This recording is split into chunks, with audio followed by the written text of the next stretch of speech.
Dan Ullman, Mike Beer, taking a look at race number 9 at Churchill Downs on Kentucky Oaks Friday. It's the Grade 2 8 bells. Like the Oaks, the 8 bells is for 3-year-old fillies, but these are sprinting types going 7/8 of a mile. Let's take a look at this field. Big field on tap for the 8 bells. Brad Cox has 2 horses in this race that are going to take a lot of money. Impel, who finished third behind Kentucky Oaks bound Leslie's Rose and Kentucky Oaks bound and last year's 2-year-old filly champion, just FYI. That's Impel on the rail. And Denim and Pearls, who put it all together last time out at Keeneland, going this distance. Oh, yeah, Brad Cox has them surrounded in here, Dan, with the 2 favorites. And these 2 horses are going to take most of the money in this race. Impel's got the upside. She's cutting back for this race. Denim and Pearls, though, is coming off of a breakout performance in her most recent start. There's expected to be a good pace on in the Timeform US pace projector. Take a look at that red bar, fast pace, and I can understand why. You've got a horse like Esternia who loves to be up close to the pace. The number 12, R. Harper Rose, seems like a pure speed type. Do Gooder might be one that can sit a little bit off of the pace, but the 6 and the 8 I think are going to provide a ton of pace, and Impel is pretty quick in her own right. Yeah, to me, that's the key to this whole pacing. Then we'll see how fast it ultimately gets. I won't argue too hard with the pace projector, but it kind of feels like Impel's been handy in her first 3 starts, but she's also been in outside post positions. She's got the rail here. I feel like they might want to come out of here running, and that might just force her hand a little bit. We generally like horses cutting back from 2-turn races to this 7-furlong distance, and Impel was very impressive in her first 2 starts, especially that race against first-level allowance horses at Oaklawn in her second lifetime appearance. Here's her most recent effort, the Grade 1 Ashland, and again, she faced Leslie's Rose, she faced champion Just FYI, she pushed the pace, she made the lead, she just gets a little bit tired late. For only her 3rd start, it was a fine effort. Yeah, this might be one of those situations where it's a little too much too soon for her to be going against a field like this one in the Ashland. And listen, to her credit, she hangs on for 3rd in this race. It's not a terrible performance. It was just a little bit too tough for her at this stage of the game. Her first 2 starts, as you've already mentioned, really good performances with really good trips, though, setting up on the outside, tracking and going. That's not an option for her here, Dan. I feel like they got to go from the rail. And I can't get her second career start out of my head when they stretched her out. And the way she finished that race off makes me feel like her future might lie in longer races. The number 2 is All Things Go, and she might be a sleeper to consider at a price. She's got tactical speed, but I also think she has the fastest Timeform US late pace rating. She was a good-looking debut winner at Oaklawn, albeit against restricted foes. And then she ran in the Fantasy in her second start, and I thought it was a good performance again to be 4th behind Torpedo Anna, who's going to be a major factor in the Kentucky Oaks. I like her cutting back into distance, and I think the blinkers on might be a good move for her. Agree with all that stuff. I mean, this isn't a race that I felt like had a ton of interesting long shots. She's a pretty interesting long shot cutting back for this. The Fantasy was too tough for her last time. I know she didn't take any money in that debut. Really liked that performance from her. The number 3 is Lady Moscato, stepping up in class off 2 pretty impressive 6-furlong victories at Oaklawn Park, including this dominant effort against first-level allowance rivals. Let's watch Lady Moscato, who set off the pace, made the lead in the stretch, and is just simply too good for these horses in the lane.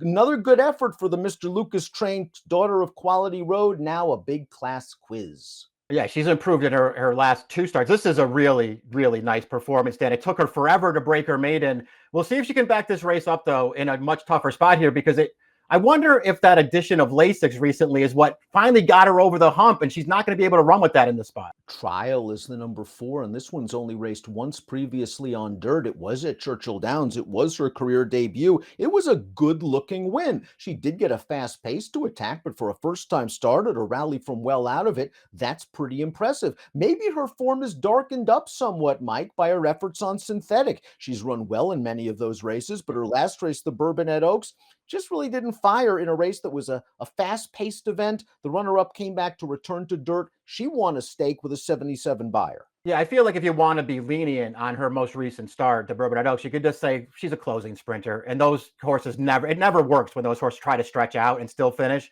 She sprinted 3 times. She's won 2 of those races by sitting back and making 1 run from off the pace. That pace projector plays right into her hands. Accommodate Eva, the number 5, is a multiple stakes winner against fellow Louisiana breds. Now, she's tried Open Stakes Company on 3 occasions, and she hasn't cracked the trifecta in any one of those races, but she's been facing really tough horses like Kentucky Oaks bound Tarifa, the very good Our Pretty Woman. She just didn't really make much of an impact last time out in the Fairgrounds Oaks, Mike. Maybe turning back to 7, though, is going to be the key.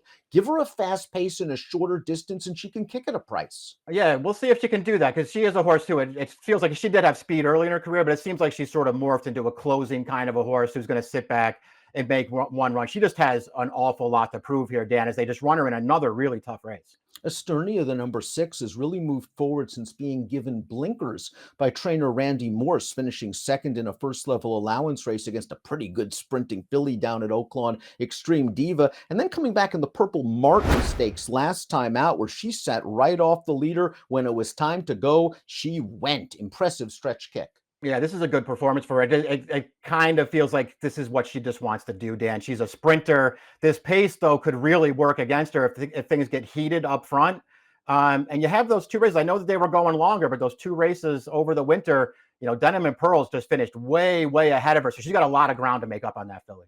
The number 7 is Denim and Pearls, never out of the exacta from 5 lifetime starts for the Brad Cox barn, and she ran so well last time out in this race. The Beaumont at Keeneland, she got a very good trip, tracking the leaders from 3rd, but when she was asked to run from Flavian Pratt, she just put the boots to this field. Not only does she win in a visually impressive fashion, not only does she win by 9 lengths, but she earned a 98 Beyer speed figure, and she might have the right stalking style for this race. She probably does, and she's outside as opposed to her stablemate who's drawn down in, Dan. So all those things feel like they're sort of conspiring to have her in a really good spot in this race. Just really impressive last time in that most recent start. That was cutting back. Her prior 2 starts, they tried to get 2 turns with her around stakes races, and she couldn't get the job done.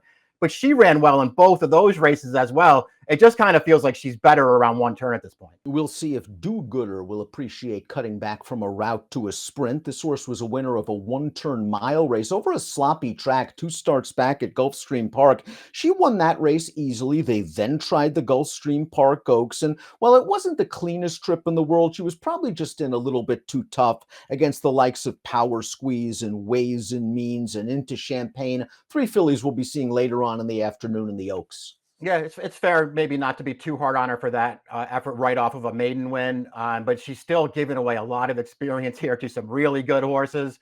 I don't mind them cutting back, Dan, but she's just got to get a lot better. Maybe turning back to 7 will help Helena's Forte. This horse is a stakes winner at this distance over a wet track in New York. That was the Ruthless Stakes 2 starts back. I thought that was a nice professional performance for Helena's Forte. They took a shot going 2 turns in the Ashland last time out. She set the pace while being pressured by Impel, and she kind of crumbled late. I think that distance a little too far. This is a daughter of Matoli out of a Yes It's True mare. Sprint over sprint. Yeah, I agree. That I understand why they wanted to give her a shot in the Ashland last time. It didn't work out. She's way better sprinting. Really liked her win 2 starts back at Aqueduct, and I think she ran down a really good horse that day. And Gallia Princess, that was a really strong performance. Tanya Showers is another one that just seems very comfortable at 6 or 7 furlongs. She's multiple stakes place sprinting. They tried her 2 turns against Impel. That's Impel's game, not necessarily Tanya Showers. So they cut Tanya Showers back for this race, a first level allowance, and she looked pretty good. It's not like this pace was very hot. 47 and change for the half. She rallied from mid-pack and she wins comfortably.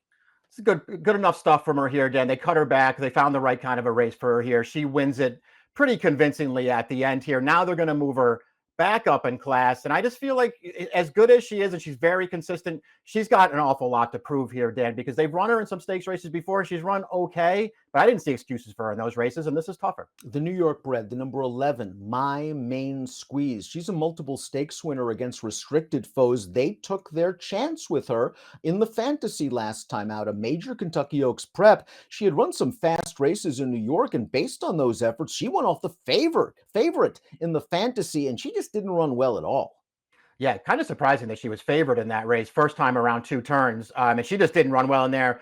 We'll see what it all means. I don't know what it all means, Dan. All of those New York bred races, maybe they don't really class up against horses like this, but she was good winning those races, and she got figures for them. She's got figures. I think turning back to 7 coupled with this outside post position Yeah. allows her to work out a trip in the second or third flight while clear of traffic. She might be gearing up on the turn for Luis Saez and Michael Maker. R. Harper Rose is the 12. She's going to bring some speed to the party. She was the winner of the Forward Gal 2 starts back, going 7 furlongs in pace pressing fashion. They made the lead with her last time out in the Any Limit at Gulfstream. She went fast early as the favorite and got tired late. I mean, I guess it could be disappointed in the Any Limit. It's a 3-horse field. She's 1-5 in there. She has the lead and she can hold on. I personally happen to think the horse that ran her down there is pretty good, though, Launch. So I'm not that disappointed in it.